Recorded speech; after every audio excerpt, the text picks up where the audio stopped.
In the late 1800s and into the early 1900s, industrial railroads began popping up all over America, as many companies realized they were effective and efficient for moving things around. However, due to the rather high cost of owning and maintaining a steam locomotive, many industrial railroads, even by this point, still used horses or mules. But that would all change thanks to one company which offered a rather unique solution to this problem. This is the story of the Plymouth Locomotive Works. Our story begins in 1892 with a small factory in Plymouth, Ohio that produced machinery for processing clay. One of the factory's original investors, a man named J.D. Fate, bought out his business partner and established the J.D. Fate Company.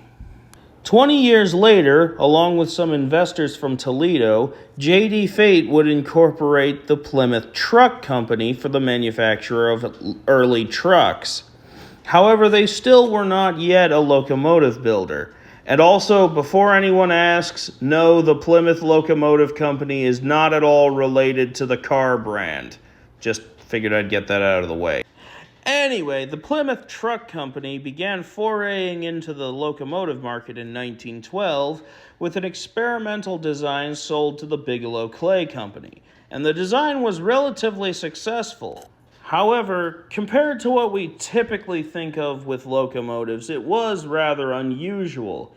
You see, rather than being diesel-electric or even diesel-hydraulic like the Germans used, this locomotive, as well as many that Plymouth would produce, was gas mechanical, meaning it had a gasoline engine connected to a 4-speed manual transmission via a clutch. You know, like in a car. The transmission would then connect to a jack shaft, which connected to a chain drive, which drove the wheels. It seems a bit odd, especially by modern standards, but at the time, this system was very innovative and very effective.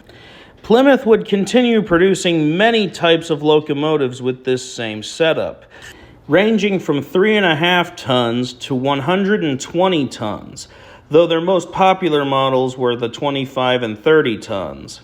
They produced these locomotives for various buyers throughout the 20th century, even beginning to offer diesel options in the 1920s. However, most of their products still ran on gasoline, some even being purchased by the United States Army during the Second World War. Though unfortunately, all good things must eventually end. And as for the Plymouth Locomotive Works, well, they surprisingly lasted until the 1990s. In 1997, they were purchased by the Ohio Locomotive Crane Company, and unfortunately, their production was ceased entirely in 1999. No source I found ever went into true detail as to why they stopped production, but it's presumably because of diesel electrics. You see, by that point, EMD and eventually General Electric would begin producing small switchers to basically do the jobs the Plymouths were meant for, such as the GE Tunner locomotives.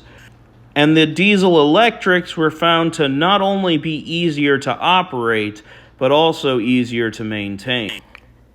As for the locomotives themselves, many Plymouth locomotives have survived into preservation in various locations, most notably the famous Strasburg Railroad in Pennsylvania. They have 2 Plymouths that they use for passenger excursions, maintenance of way, and occasional freight trains. One of which, engine number 2, gets dressed up as Rusty from the Thomas the Tank Engine series for their Day Out with Thomas events. There's also 2 at Arizona Railway Museum, Kennecott Copper number 81 and Arizona Railway Museum number 1, an ex-U.S. Army unit. Fun fact, model train company Walthers used number 1 as a reference to make an HO scale model of the Plymouth ML8. Speaking of model trains, Plymouth locomotives have seen significant representation from various manufacturers in model form.